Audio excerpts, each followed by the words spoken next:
Men over 40, 60% of you have some degree of insulin resistance. That's a bad thing for many reasons, but most of all because it ends in type 2 diabetes, which means organ failure and death. Now, the problem is many of you have no idea you're along this far the path. How can you know?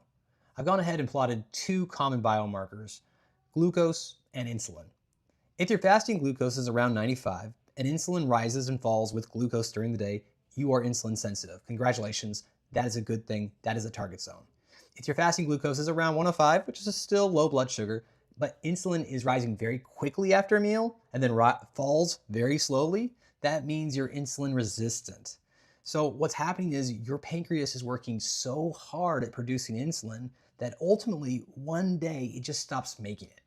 And when that happens, insulin plummets, but your blood sugar shoots up to levels of 160, where there's nothing to clear it out. Now, if you don't have access to labs, how can you know that you are insulin resistant? Well, one thing is, if your waistline is at least half of your height, then that's a good indication you're insulin resistant due to all the visceral fat buildup.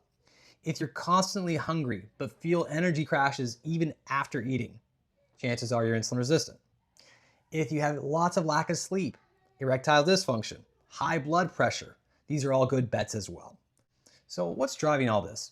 Is it age? Is it weight? The common denominator actually is mitochondrial dysfunction. The mitochondria is the powerhouse of our cell, and as we damage it, cells become resistant to insulin. Now, what's actually damaging our mitochondria? Two major drivers. This next part's key.